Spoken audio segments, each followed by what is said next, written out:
Ya, baik, selamat malam Bapak Ibu dan saudara-saudari sedama, Sukihoto, Namo Buddhaya. Jadi pada kesempatan hari ini kita masih ketemu dengan keadaan yang baik ya dan sehat, dan Bante juga ya mendoakan ya supaya Bapak Ibu juga cepat dapat kesempatan untuk divaksin. Dan kesempatan hari ini mungkin lebih banyak dengan tanya jawab ya. Jadi mungkin sekitar 30 menit ke depan kalau Bapak Ibu ada mau bertanya, nah silahkan ya. Jadi Bante memberikan kesempatan untuk bertanya ya. Karena waktu Bante kuliah ya, waktu Bante kuliah mungkin tahun 2004-2005,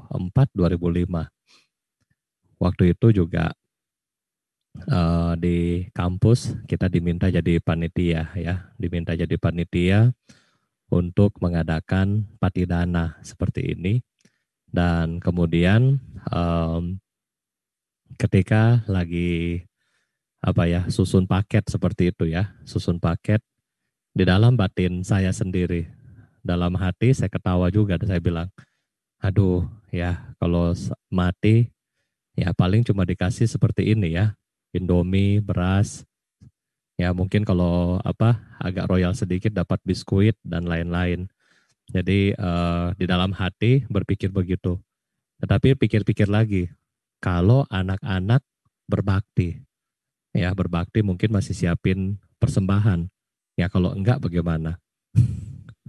Nah oleh karena itulah Bante berpikir bahwa, oh jadi kalau misalnya kita akan meninggal dan kita sudah pasti akan meninggal, ya berarti kan kita harus siap ya, sudah harus siap.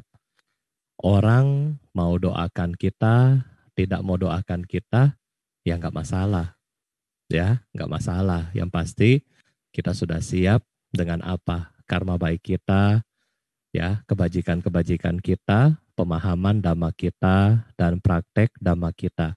Inilah yang persiapan kita yang penting. Ya, kalau disembayangin, mungkin seperti saat ini, ya Bapak Ibu juga lagi sembayang, akan sembayang cengbeng, ya syukur. Ya, kalau nggak disembayangin, ya juga nggak masalah. Karena kita sudah bebas dari semua itu. Kalau kita benar-benar mempraktekkan dhamma ini.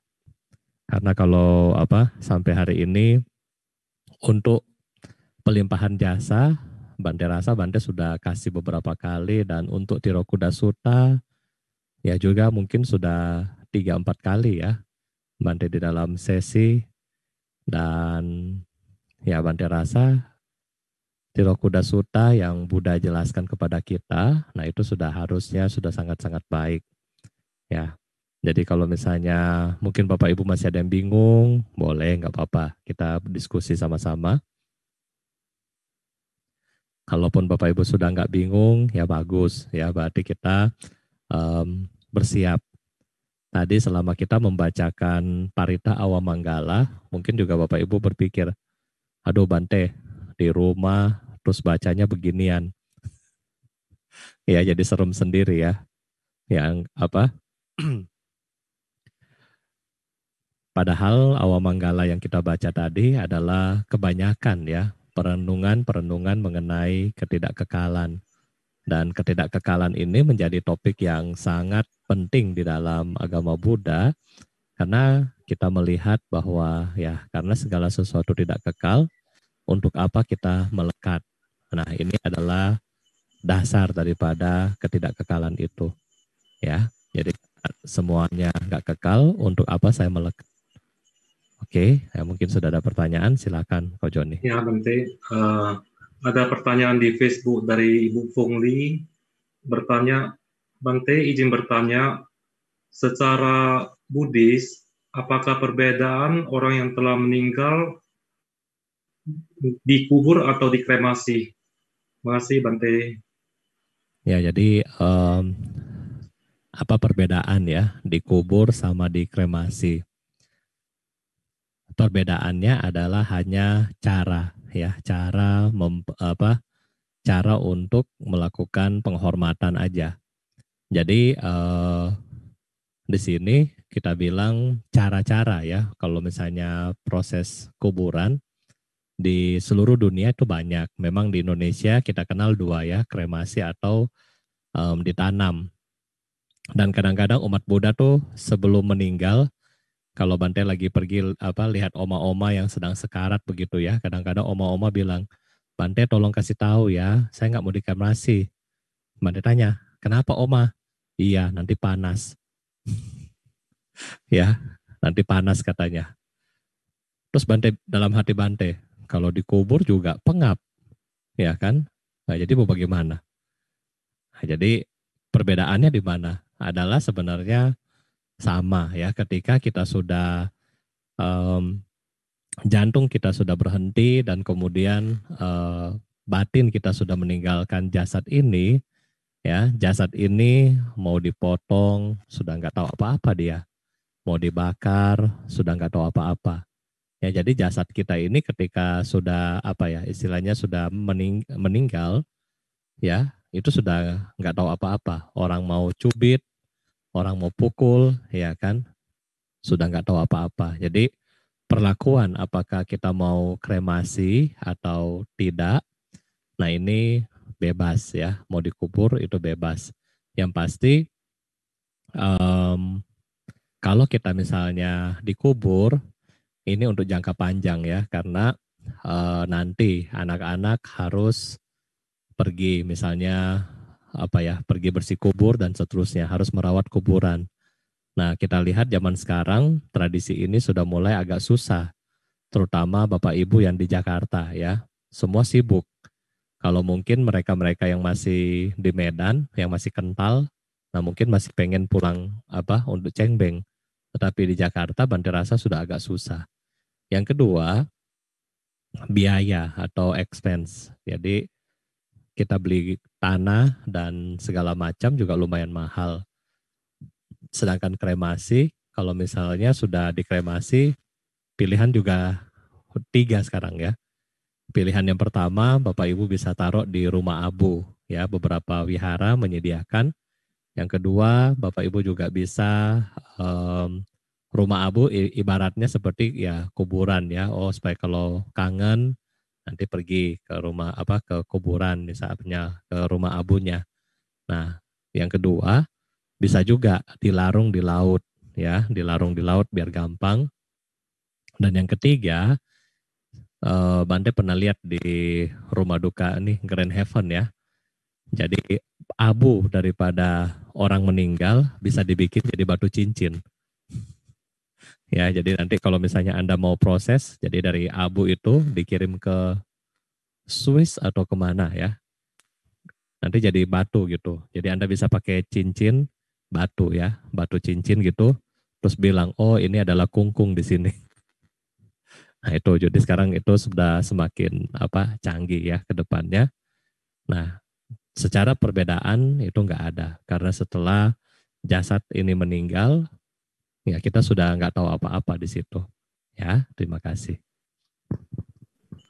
Pertanyaan berikut Bante dari Ibu Tanti Lina di Facebook.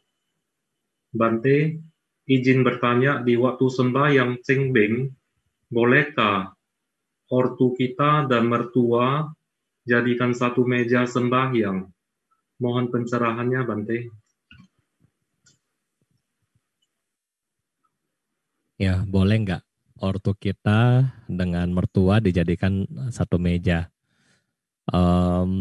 Tergantung tradisi ya. Kalau di Bante itu nggak apa-apa. Jadi di satu meja ya semua rame-rame ya. Tapi kalau misalnya di tradisi yang lain yang Bante tahu dipisah ya. Misalnya papa mama mertua sendiri, terus yang papa mama kandung sendiri dan seterusnya. Itu juga ada. Sebaiknya bagaimana? Ya, kalau Bante bilang ya sebaiknya digabung. Kenapa digabung? Biar akur. Ya, biar akur. Kalau misalnya hidup mereka sudah nggak akur, meninggal juga dipisah, kasihan ya. Apa-apa digabungin aja, siapa tahu mereka jadi akur gitu kan. Jadi sebenarnya nggak ada masalah untuk pengaturan ini, tergantung kebiasaan ya. Tetapi kalau mau simple, kan kita sudah tahu bahwa ini hanyalah tradisi. Jadi kalau mau simple, ya semua digabung jadi satu, kemudian didoakan sama-sama.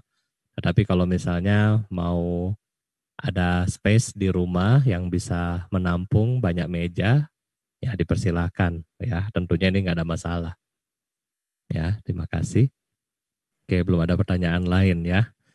Yang pasti selama proses sembahyang cengbeng ini, ya kalau bisa Bapak Ibu jangan sampai yang kayak kemarin Bante bilang ya, jangan bawa 5 buah apel, kemudian Tiam Hio kasih tahu Popo, dimakan itu apel ya. Nanti kalau buah apelnya hilang satu, kita takut nanti lari pulang ya. Jadi kita di dalam tradisi ini, ya kita hanya mendoakan. Kita mendoakan dan kita memberikan edukasi kepada anak cucu kita. Misalnya, ini loh si Popo hebat misalnya. Dia dulu wanita yang tangguh ya di masa hidupnya. Popo ini suka beramal dan seterusnya. Nah, jadi nilai-nilai positif daripada almarhum yang diajarkan kepada generasi selanjutnya. Contoh, si Kungkung ini hebat, kerja keras sampai kita dapat rumah seperti ini. Nah, ini semua diceritakan. Jadi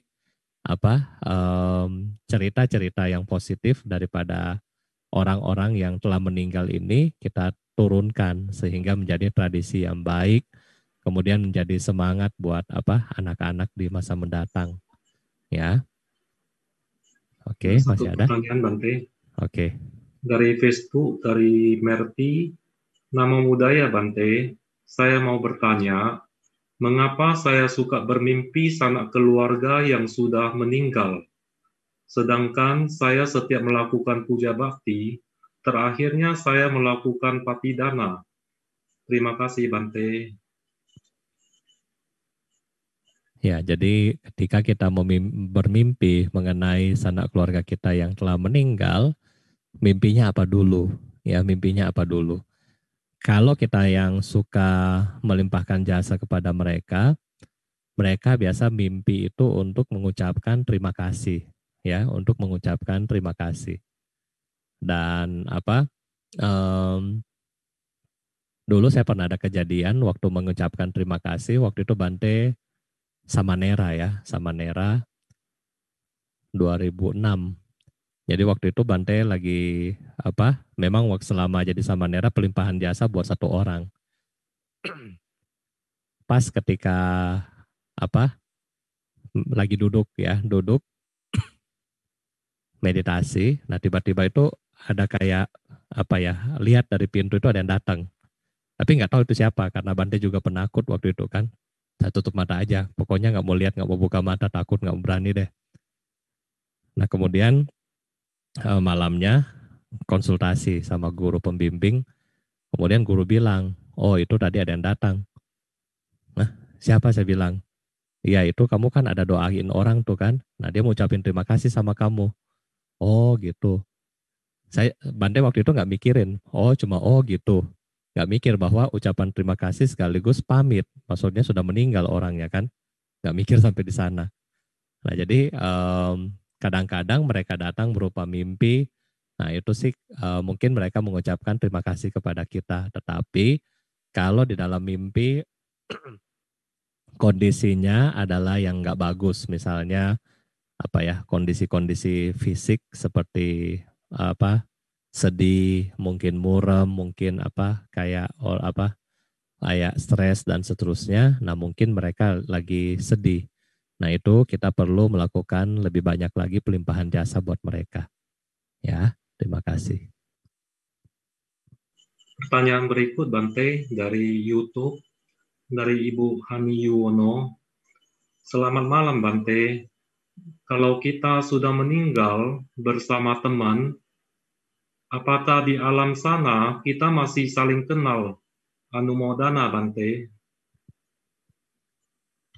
Ya, jadi kalau kita sudah meninggal, apakah kita saling kenal? tergantung daripada ikatan karma ya, tergantung daripada ikatan karma. Kalau misalnya ikatan karmanya sangat kuat, nah bisa sama-sama saling kenal. Ya, bukan mungkin saling kenal begitu kita buka mata, oh kamu kan si ini, kamu si ini, bukan begitu ya. Tetapi dari sini akan mewujudkan menjadi mungkin seperti sahabat yang akrab begitu ya. Kadang-kadang kita melihat sahabat akrab dekat banget ya, tempel kayak perangko. Nah itu adalah ikatan karma yang kuat daripada kehidupan sebelumnya. Dan yang kedua adalah kenapa karma, kita nggak tahu ya. Memang kita saling teman, kita memiliki ikatan karma yang kuat, tetapi walaupun memiliki ikatan karma yang kuat, masing-masing menjalani kehidupan masing-masing. Misalnya, yang satu suka berbuat baik, yang satu suka berbuat jahat, tetapi berteman baik. Nah, ketika yang satu ini meninggal, yang berbuat baik tentunya akan lahir di alam bahagia. Dan ketika yang jahat ini meninggal, nah dia akan lahir di alam yang tidak baik.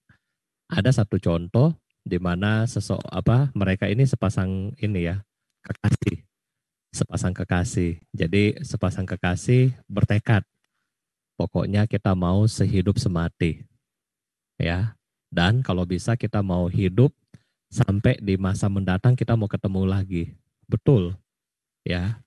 Yang satu jadi hantu karena kemelekatan, yang satu jadi manusia di kehidupan mendatang.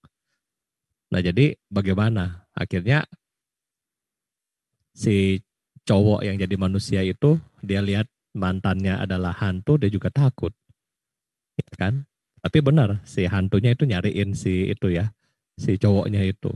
Nah jadi kita lihat bahwa di sini tergantung kembali daripada karma masing-masing, ya. Nggak 100% kita bisa ketemu dan nggak 100% kita bisa saling kenal kembali.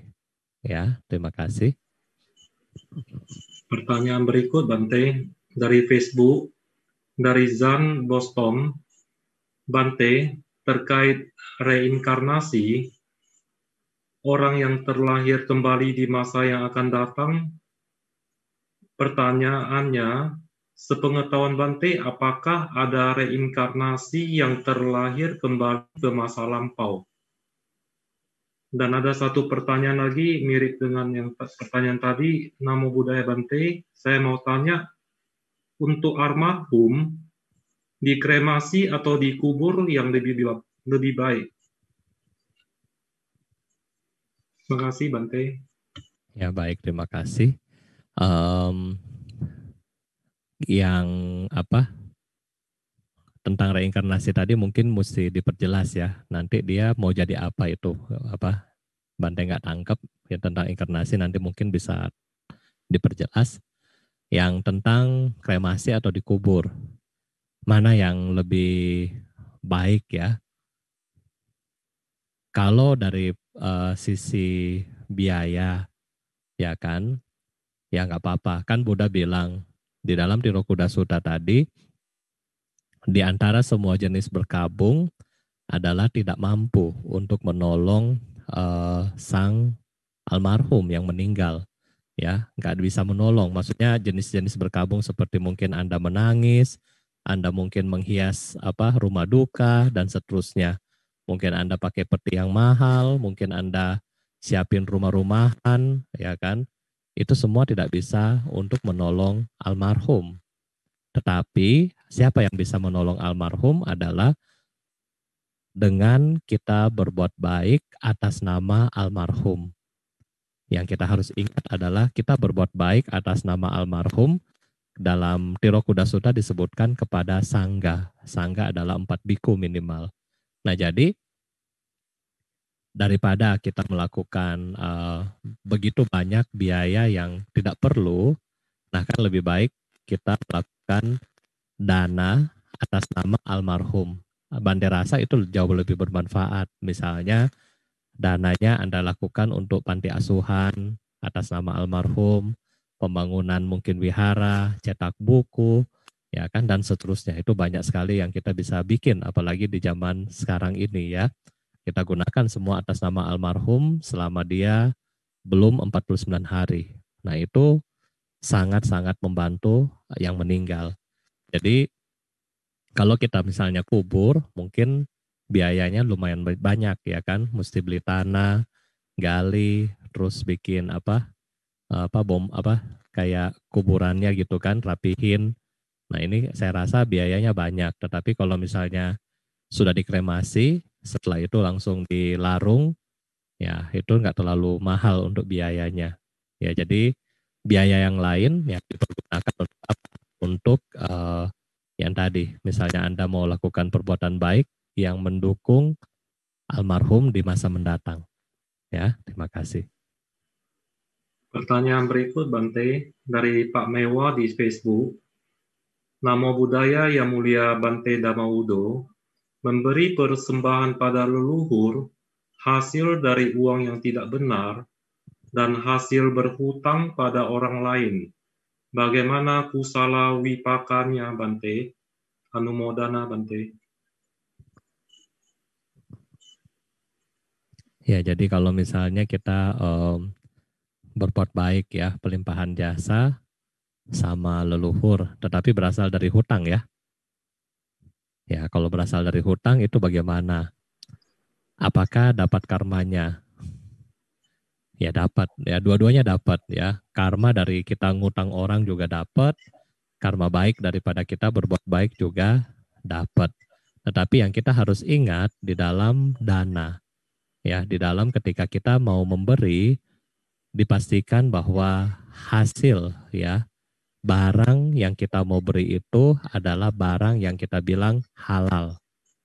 Halal ini apa? Barang di mana kita dapatkan dengan jeripaya kita sendiri. Misalnya gaji, misalnya mungkin Anda punya toko, penghasilan dari toko, mungkin penghasilan dari bisnis yang didapatkan secara halal. Bukan perbuatan daripada yang lain. Misalnya, daripada saya mau cuci uang, daripada nanti rekening saya ketahuan PPATK. Jadi begitu ada sumbangan di mana, sumbang banyak-banyak. Tetapi hasil uangnya bukan uang yang baik. Apakah saya dapat hasil karma baik? Dapat. Tetapi karma buruk ketika Anda mengumpulkan uang yang tadi juga akan mengikuti Anda. Jadi dua-duanya akan ikut. Misalnya kita melakukan bisnis yang tidak baik, kemudian Anda biasa apa ya, mau cuci karma ya, aduh daripada sudah tahu ini bisnis salah, tapi udahlah, yang penting nanti kalau ada wihara mau bangun di mana saya danain, biar apa ya, maksudnya biar kayak buang sial begitu. Ya, selama mata pencaharian tadi itu terakumulasi, ya kan, terakumulasi, berarti dia memiliki simpanan karma buruk. Ketika sadar, oh saya membuat karma buruk, terus ini hasil saya mau sumbang. Berarti kan di sini ada bentukan karma yang baru. Nah, tetapi perbuatan yang jahat yang dulu tentunya ini juga akan berbuah.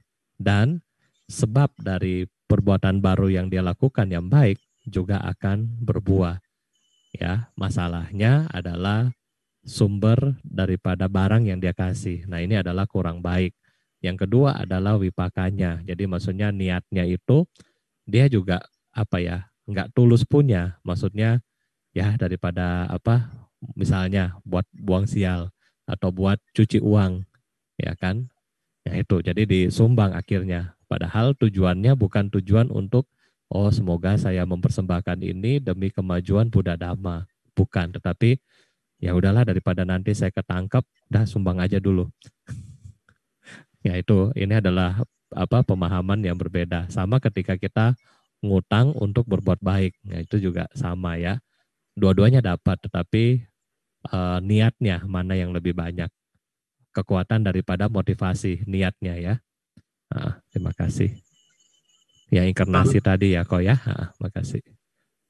Pertanyaan berikut, Bante, dari Ibu Mediawati.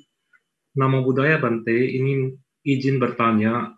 Saya pernah bermimpi kuku saya yang sama Nera yang hilang di Bangka. Minta jemput. Saya tanya di mana. Beliau bilang nggak tahu. Jadi saya harus gimana, Bante?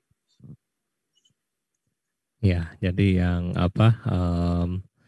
ya memang waktu 2013 ya, 2013 memang waktu itu Bante di Thailand. Ya kami ada di Wihara Lumpo Bunpin dan memang itu ada kejadian ya di Indonesia waktu itu yang meninggal ya termasuk salah satu kokoh ya daripada Cimedia ya yang saat itu beliau menjadi Samanera. Em,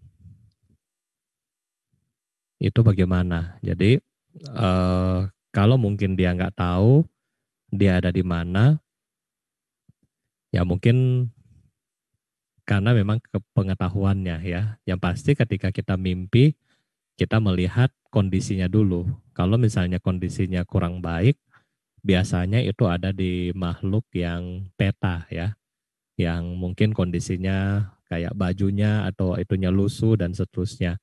Tetapi kalau misalnya kondisinya sudah baik, ya mungkin mukanya bahagia ya, senyum, em, tenang. Nah itu mungkin dia ada di alam yang lebih baik. Maksudnya alam mungkin ya kita bilang alam dewa. Kalau misalnya dia belum jadi manusia, tetapi kalau misalnya selain itu, nah mungkin alam yang kurang baik. Ya, jadi itu mungkin jawaban Bante. Terima kasih. Pertanyaan berikut, Bante, dari Fung Li. Bante izin bertanya, apakah bayi yang saat dilahirkan meninggal, apakah bisa menjadi tumbuh dewasa dan memberi mimpi ketika ditanya pada ortu, emang benar ada kelahiran sebelumnya meninggal begitu dilahirkan? Anumodana, Bante. Ya, kadang-kadang kalau bayi, Bante nggak tahu ya, tapi kadang-kadang ada yang bilang karena karma dia untuk menjadi manusia itu adalah punya tabungan karma kebajikan yang sangat besar. Kadang-kadang kalau misalnya karmanya nggak nyampe, maksudnya karma untuk menjadi manusia itu yang belum sampai, berarti dia akan tetap di alam itu. Maksudnya di alam itu, ya dia belum bisa jadi manusia, sehingga dia meninggal dan apakah bisa tumbuh? Kalau untuk bisa tumbuh, Bante kurang tahu, tetapi mungkin bisa besar ya, karena dia kalau kita bilang lahir di alam-alam yang spontan, cara terlahir di Opapatika Yoni secara spontan, Bante rasa nggak ada yang kecil ya, rata-rata itu mereka sudah istilahnya ya sudah agak lumayan besar ya mungkin anak sekitar mungkin 8-9 tahun begitu ya. Tapi kalau bilang dia dari 8-9 tahun terus jadi besar, Bante nggak tahu itu ya. Oke, terima kasih. Pertanyaan berikut, Bante, dari YouTube. Dari Ibu Liana Lili. Selamat malam, Bante. Saya izin bertanya. Saya sering bermimpi kakek nenek papa saya. Apakah mimpi tersebut menandakan mereka bahagia di alam sana? Terima kasih, Bante.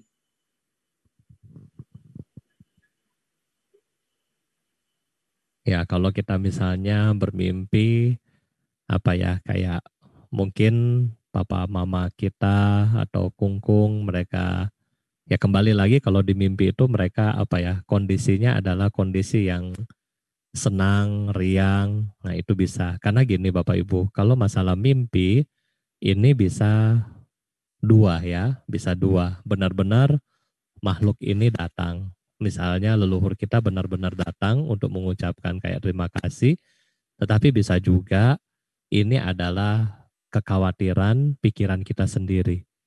Nah, jadi ini ada dua nih. Belum tentu yang kita mimpi itu benar-benar mereka yang datang.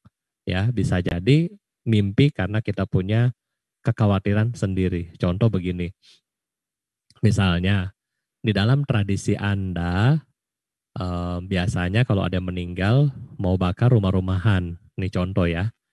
Tetapi ketika Bapak Ibu sudah mulai mempelajari Dhamma, Bapak Ibu rasa, oh bakar rumah-rumahan itu nggak perlu. Misalnya, Anda rasa itu sudah nggak perlu. Dan ketika misalnya yang meninggal ini, sebelum meninggal dia pesan kepada Anda, tolong bakar rumah buat saya ya, sebelum meninggal ya. Terus Anda sudah iya.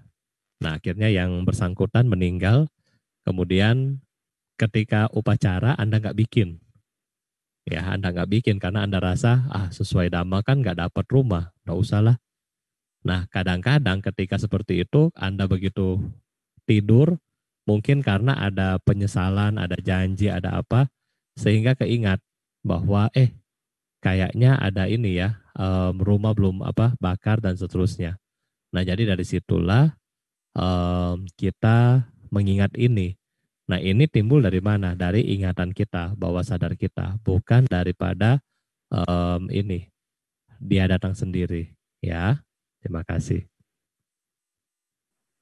Pertanyaan berikut Bante dari Facebook Ibu Yane Sintiana.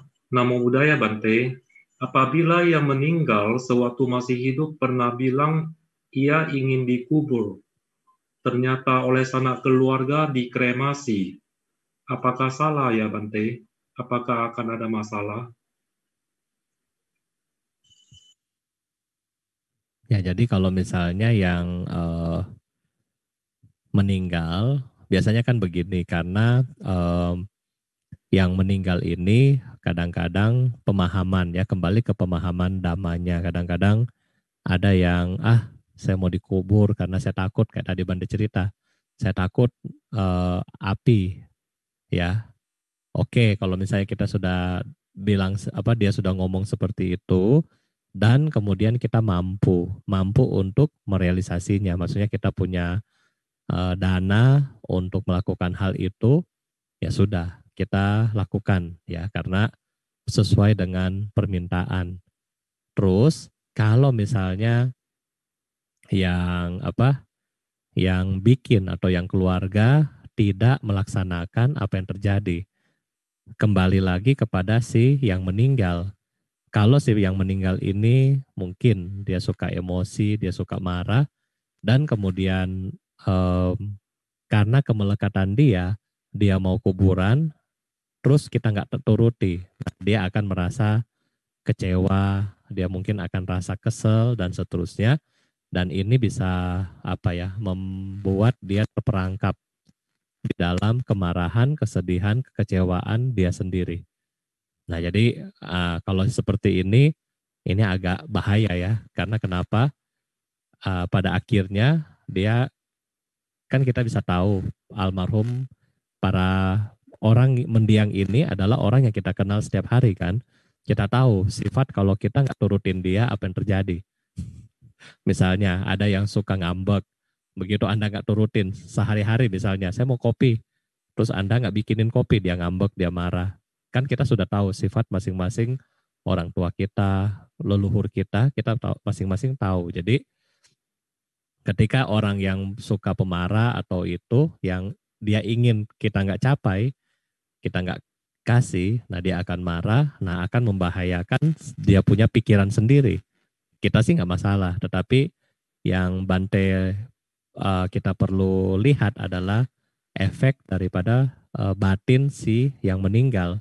Ketika dia marah, dia sedih, dia kecewa, nah ini akan susah untuk dia untuk kita bilang move on, untuk melepaskan itu. Ya, dia akan susah, dia akan terkurung di situ. Semua doa mungkin yang kita bacakan dia nggak mau dengar karena dia maunya itu, kudu mau itu. Nah, jadi ya kalau kita mampu kita lakukan sesuai dengan keinginan yang meninggal ya. Jadi kita juga sebagai keluarga ya mau nggak mau harus mengikuti karena ya ini yang sisi yang ini yang agak secara batin daripada si makhluk yang meninggal. Ya, terima kasih. Pertanyaan selanjutnya Bante dari Pak Tam Kiong. Namo Buddhaya Bante. Persoalan saya, memandang para peta hanya memerlukan makanan dan pakaian. Apa yang dipahami oleh saya adalah sekiranya para peta memerlukan makanan, boleh saja saya danakan makanan di vihara. Tetapi di sini sulitnya adalah pakaian. Kyong, namo budaya Bante. Namo budaya Bante, persoalan saya Bante, memandang para peta hanya memerlukan makanan dan pakaian.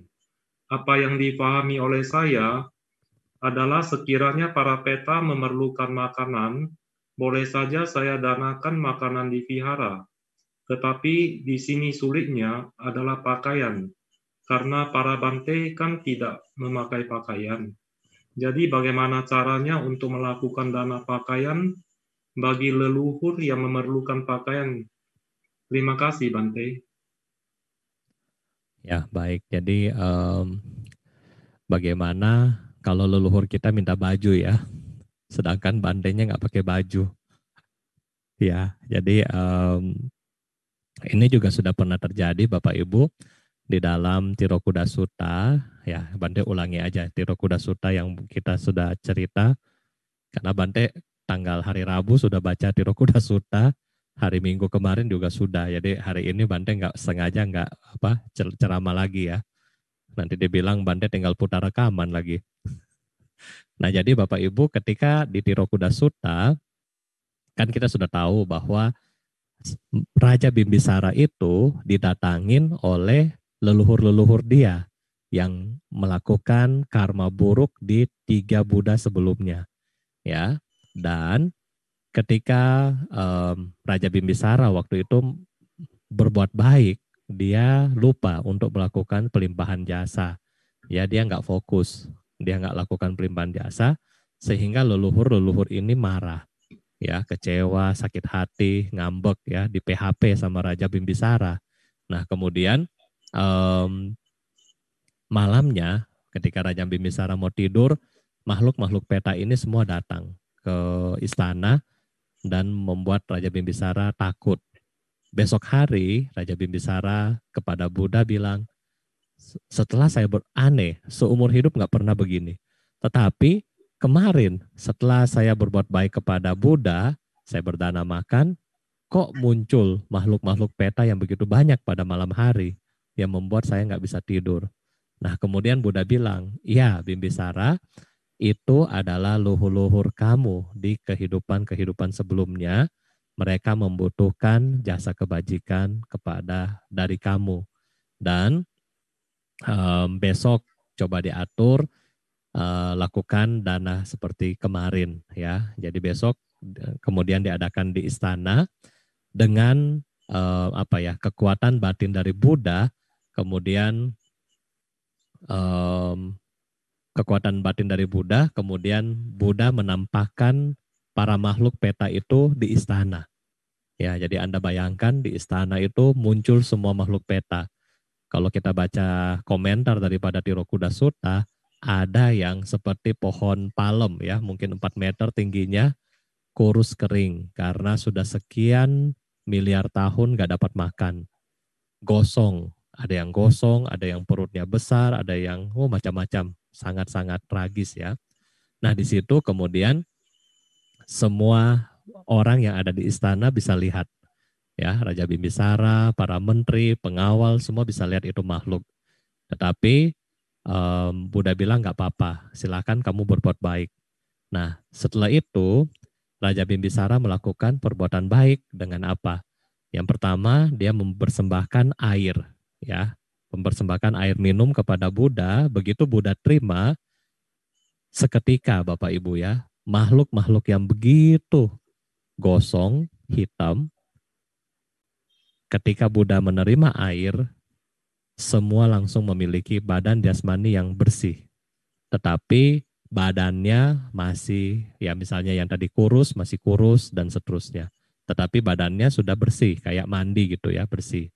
Kemudian yang kedua adalah ketika Buddha diberikan persembahan makanan oleh Raja Bimbisara, seketika semua makhluk yang tadi badannya jelek menjadi badan yang bagus. Ya, misalnya tadi yang kurus, badannya jadi berisi, jadi bagus. Dan tetapi masih telanjang. Nah, kemudian setelah Raja Bimbisara memberikan jubah kepada Buddha, nah seketika semua makhluk peta yang tadi memiliki baju-baju surgawi dan kemudian saat itu juga mereka langsung terlahir di alam surga. Nah, jadi kita memang para biku nggak perlu baju, ya. Jadi Anda bisa berdana jubah secara simbolis kepada para bante, ya. Jadi kalau misalnya Anda mau berdana dari cerita yang tadi, boleh. Anda bisa berdana jubah kepada para biku sangga ketika Anda melakukan pelimpahan jasa. Dan pelimpahan jasa seperti ini sebenarnya bukan hanya dilaksanakan pada event seperti cengbeng atau Cit Gue, tetapi every time. Ya, ketika Bapak Ibu punya waktu, Anda mau melakukan ini, ya Anda silakan ke wihara, mengumpulkan 4 sampai 5 biku, ya beberapa wihara ada. Nah, silakan Anda pergi ke sana dan kemudian berdana. Itu bisa. Ya, seperti yang di pusat kami di Menteng, itu ada sekitar 5 biku. Jadi Anda bisa ke sana, janjian, nah bisa berdana di situ langsung. Ya, kalau cetia seperti kami, nggak banyak biku, ya kita harus mengumpulkan teman-teman dulu untuk melaksanakan ini. Jadi sebenarnya kapanpun Anda bisa melakukan pelimpahan jasa, bukan ketika hari-hari seperti ini saja. Ya, terima kasih.